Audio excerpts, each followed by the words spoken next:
Noong 2025, isang kakaibang video ang kumalat sa social media. Ipinakita nito ang isang babae na sinasabing galing sa ibang bansa, ngunit may isang malaking problema dahil ang bansang sinasabi niyang pinanggalingan ay hindi kilala ng kahit sinong autoridad. Sa video, makikita siyang hawak ang isang asul na pasaporte na may nakasulat na Republic of Torensa. Maayos at totoo ang itsura ng dokumento dahil mayroon itong mga selyo, visa at hologram. Ngunit ayon sa mga tagapagsuri sa paliparan, wala silang makitang tala tungkol sa bansang Torensa sa kanilang sistema. Ang mas nakakagulat pa ay nang tanungin nila ang babae, hindi nila nakuha ang malinaw na sagot tungkol sa kanyang pinagmulan. Kinabukasan, ayon sa ulat, bigla na lamang siyang nawala at pati ang kanyang mga dokumento ay hindi na rin nakita. Totoo nga kaya ang babaeng ito o bahagi lamang siya ng isang misteryong gawa ng teknolohiya? Pero bago po ang lahat, baka pwedeng pa-like ang video na ito dahil napakalaking bagay na ito sa aming content creators. Maraming salamat po. Ayon sa video, dumating ang babae sa JFK Airport sa Amerika. Habang kinakausap siya ng mga opisyal, nanatili siyang kalmado at mahinahon. Nang sinuri nila ang kanyang pasaporte, wala silang makita ni isang impormasyon tungkol sa bansang Torensa sa kanilang mga talaan. Walang ganoong bansa sa alinmang mapa at wala ring record sa mga internasyonal na listahan. Sinabi raw ng babae na ang Torensa ay isang maliit na isla sa pagitan ng Japan at isang lugar na tinawag niyang Dora. Ngunit nang tingnan ng mga opisyal ang coordinates na ibinigay niya, puro karagatan lamang ang naroon at walang kahit anong isla na nakikita. Dahil sa kakaibang pangyayaring ito, mabilis na kumalat ang video sa TikTok, YouTube at Facebook. Maraming tao ang nagulat at nagsimulang gumawa ng kanya-kanyang teorya tungkol sa babae. May mga nagsabi na baka galing siya sa ibang dimensyon. May iba naman na naniniwala na baka ito ay epekto ng tinatawag na glitch in the matrix o pagkakamali sa realidad. Sa loob lamang ng ilang oras, milyon-milyong tao na ang nakapanood at nakapagbahagi ng video sa kani-kanilang social media accounts. Habang patuloy na pinag-uusapan ang video, may isang user sa internet na nag-post ng nakakagulat na connection. Ayon sa kanya, nakita na raw ang ganitong eksena sa isang lumang episode ng The Simpsons noong 1974. Sinabi ng post na sa episode na iyon ay ipinakita ang isang babaeng mula sa Tokyo na dumating sa Amerika habang hawak ang pasaporte mula sa isang bansang tinawag na Toenza. Dahil dito, marami ang naniwala na baka ito na naman ang isa sa mga hulang na patupad ng sikat na palabas. Kilala ang The Simpsons sa mga eksenang tila nagiging totoo pagdating ng mga susunod na taon, kaya mas lalong naging kapani-paniwala sa maraming tao ang misteryo ng babae sa Torensa. Matapos ang investigasyon ng mga eksperto, mas lumalim pa ang natuklasan nila tungkol sa misteryosong video ng babaeng may pasaporte mula sa Torensa. Ayon sa mga independent researchers mula sa iba't ibang website, napag-alaman nilang ang mga eksenang ipinakita sa video ay hindi talaga kuha sa isang totoong paliparan.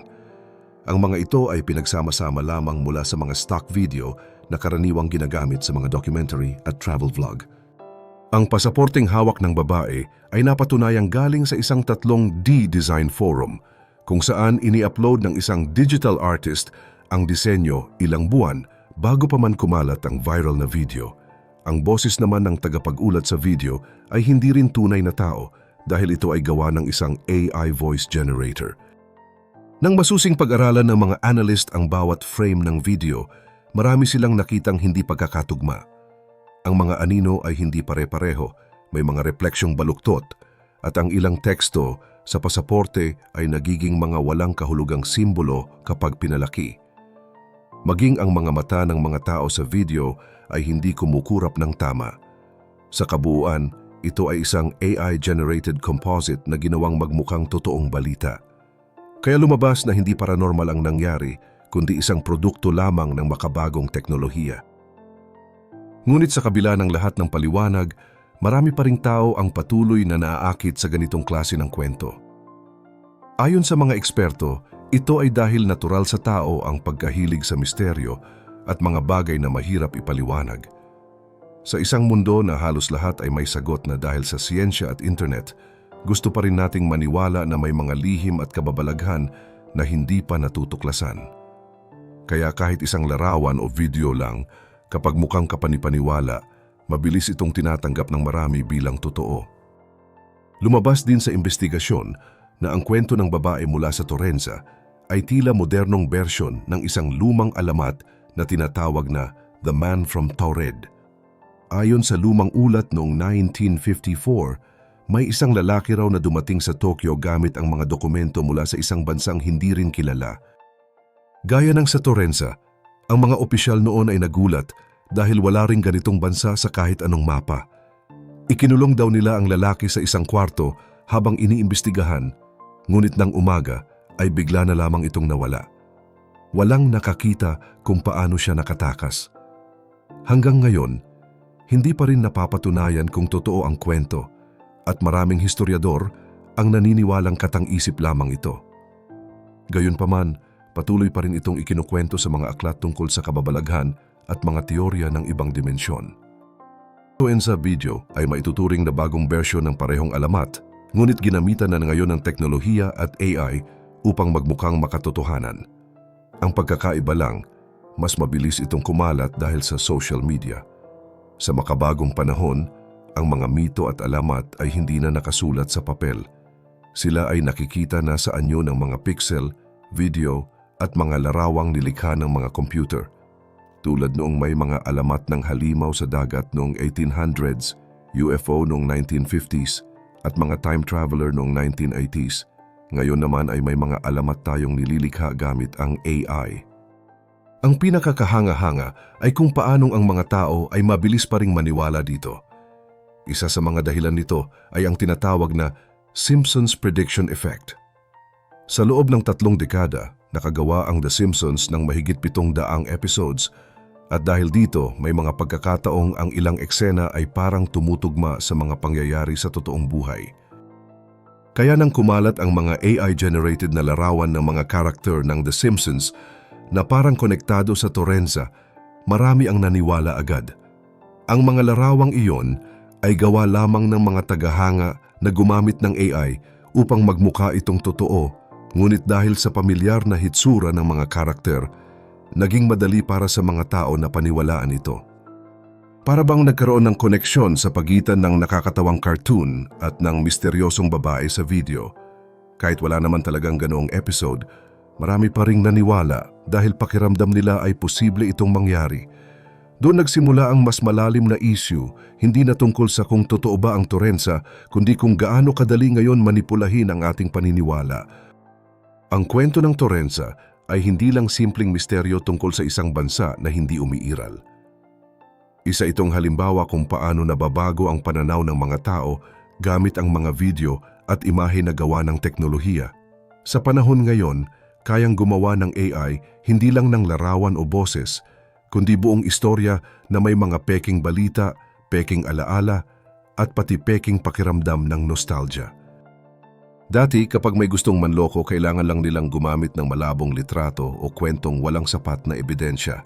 Pero ngayon, kailangan lang ng ilang segundo ng video at isang AI program para magmukhang totoo ang kahit anong kasinungalingan. Ang mas nakakatakot dito ay kung gaano kabilis natin tinatanggap ang ganitong mga bagay. Dahil sa dami ng impormasyon online, minsan hindi na natin natatanong kung totoo ba ang ating nakikita. Basta may nakapaniwalang iba, madali tayong nadadala. Sa isang banda, nakakamangha ito dahil ipinapakita kung gaano nakalayo ang narating ng ating teknolohiya. Pero sa kabilang banda, nakakaalarma rin ito dahil nabubura na ang linya sa pagitan ng katotohanan at katang-isip. Ang kaso ng Torenza ay nagsisilbing babala tungkol sa bagong anyo ng mga alamat sa panahon ng AI. Noon, ang mga tao ay takot sa mga multo, halimaw o UFO. Ngunit ngayon, ang mga alamat ay nabubuo na sa pamamagitan ng code at synthetic media na parang tunay na balita. Isang simpleng edit, ilang tunog at isang pamilyar na mukha at may bago na namang kwento na paniniwalaan ng mga milyong tao. Ang The Simpsons na minsang ginawa para lang magpatawa ay naging simbolo na ng mga tinatawag na prediction. Sa tuwing may kakaibang pangyayari, madalas tinatanong ng mga tao hindi kung totoo ba ito, kundi kung naipakita na ba ito sa The Simpsons. Ang totoo, hindi hinulaan ng The Simpsons ang Turenza. Ginamit lang ito ng mga tao bilang patunay dahil pamilyar na ito at madali itong paniwalaan. Sa ganitong paraan, hindi na tungkol sa palabas ang usapan, kundi tungkol sa atin mismo. Maaring hindi talaga hinulaan ng The Simpsons ang hinaharap, ngunit ipinapakita ng Turenza story kung anong klaseng mundo na ang meron tayo ngayon. Isang mundo na puno ng teknolohiya, impormasyon at alaala na gawa ng makina. Isang mundo na minsan ay hindi na alam kung alin ang totoo at alin ang guni-guni. Ang misteryo ngayon ay hindi na nasa pasaporte o sa babae sa video, kundi nasa dahilan kung bakit natin gustong maniwala na totoo ang lahat.